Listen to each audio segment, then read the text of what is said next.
नमस्कार, आप देख रहे हैं एयर न्यूज। 4 दिसंबर में आए मिजोरम विधानसभा चुनाव के नतीजों ने सबको चौंका दिया है और साथ ही सबके मन में एक ही सवाल है कि मिजोरम में सत्ता हासिल करने वाले जेडपीएम को यहां तक पहुंचाने वाले लाल दुहोमा आखिर हैं कौन।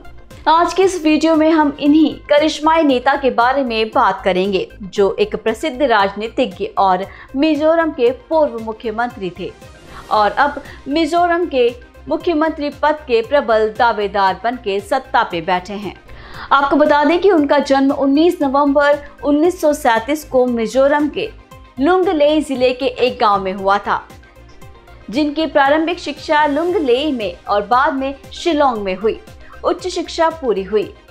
अपनी पढ़ाई पूरी होने के बाद उन्होंने 1958 में मिजोरम पुलिस में नौकरी शुरू की और 1966 में उन्हें डीएसपी का पद मिला।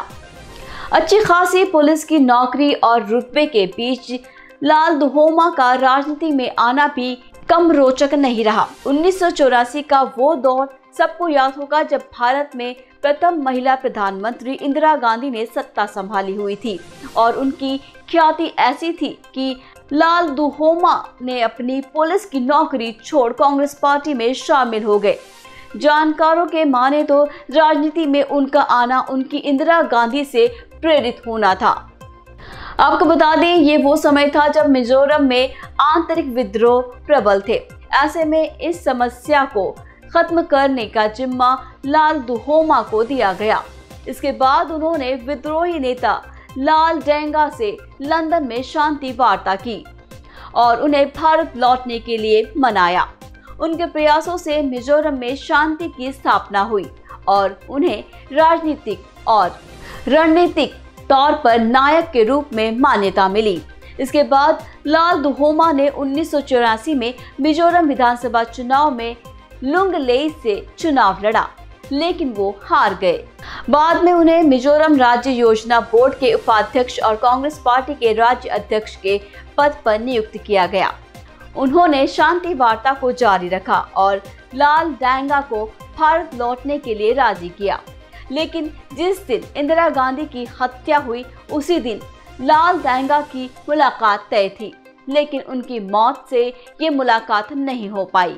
इंदिरा की मौत के बाद कांग्रेस पार्टी से लाल दुहोमा के संबंध बिगड़ गए। इसी बीच उन्होंने 1984 को लोकसभा चुनाव में मिजोरम से कांग्रेस उम्मीदवार के रूप में चुना गया था।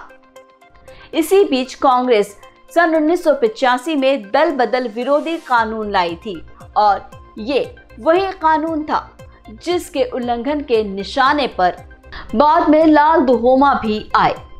साल 1988 में उन्हें राज्य के कांग्रेस अध्यक्ष का पद छोड़ने को कहा गया, जिससे नाराज होकर उन्होंने 1986 में कांग्रेस पार्टी को छोड़ दिया था, जिसके बाद उनकी लोकसभा की सदस्यता 1985 में आए दल बदल कानून की वजह से चली गई।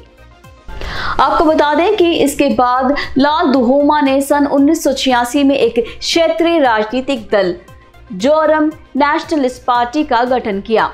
उन्होंने इस पार्टी के तहत सन 1987 में मिजोरम विधानसभा चुनाव में भाग लिया, लेकिन कोई सीट नहीं जीत सके। सन 1988 में लोकसभा से अयोग्य घोषित किया गया क्योंकि उन्होंने दल बदल विरोधी कानून का उल्लंघन किया था।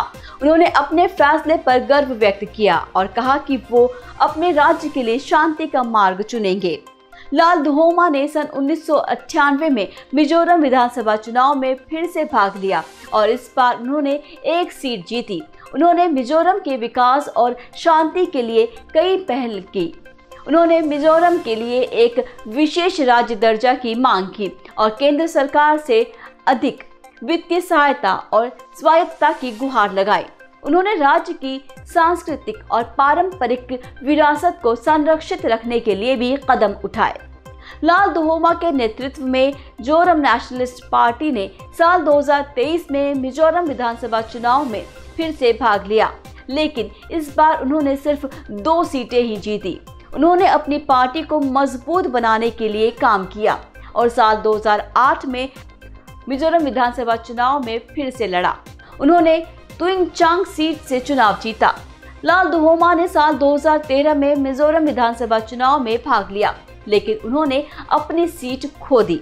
उन्होंने अपनी पार्टी के साथ मिजोरम पीपुल्स कॉन्फ्रेंस के साथ एक गठबंधन बनाया और साल 2018 में मिजोरम विधानसभा चुनाव में फिर से उतरे।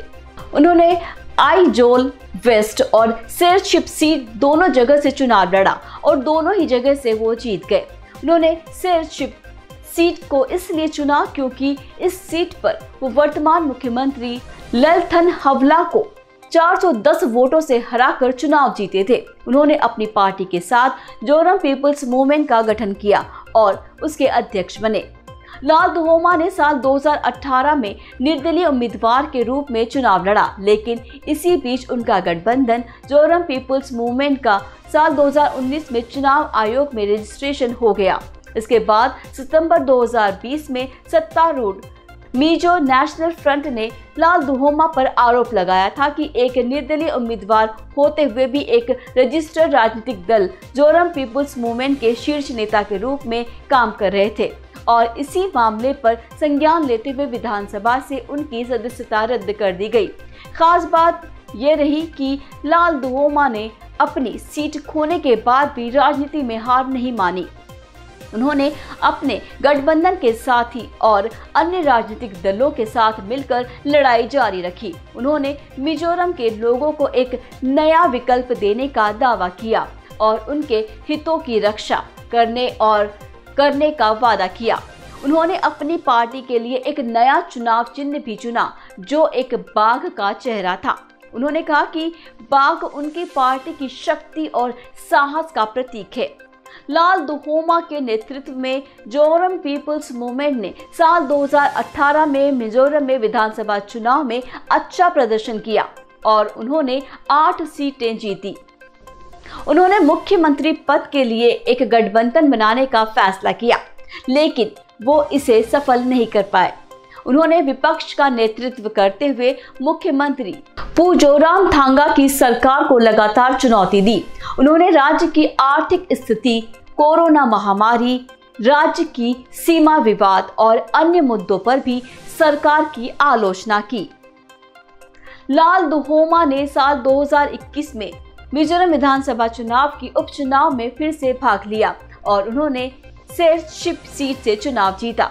इसके बाद साल 2023 में पार्टी ने नवगठित लुंगलेई नगर परिषद में सभी 11 वार्ड जीते। उन्होंने अपनी जीत को जनता के विश्वास का परिणाम बताया और कहा कि वो राज्य के विकास और शांति के लिए काम करते रहेंगे। उन्होंने अपने विरोधियों को भी बधाई दी और उनके सहयोग का आग्रह किया। उन्होंने कहा कि वो नई राजनीति लाने का प्रयास कर रहे हैं जो जनता की भलाई के लिए है। उन्हीं के प्रयास थे कि काफी कम समय में ही उनकी पार्टी ने 2 बड़ी राष्ट्रीय पार्टियों भाजपा और कांग्रेस को शिकस्त दी। ताजा परिणामों में जोरम पीपुल्स मूवमेंट मिजोरम की 40 में से 27 सीटों पर प्रचंड बहुमत प्राप्त करके जीत हासिल कर चुकी है और सभी को चकित कर दिया है। Mizoram is facing financial crisis and the financial condition is very bad. That is what we are going to inherit from the outgoing government. In spite of this, we are going to honor our commitment. After swearing in, we will announce our top priorities for the next coming 100 years. उम्मीद है कि आपको हमारा ये video पसंद आया होगा। ऐसी और वीडियोस देखने के लिए कृपया एयर न्यूज़ चैनल को लाइक करें, शेयर करें और सब्सक्राइब करना ना भूलें।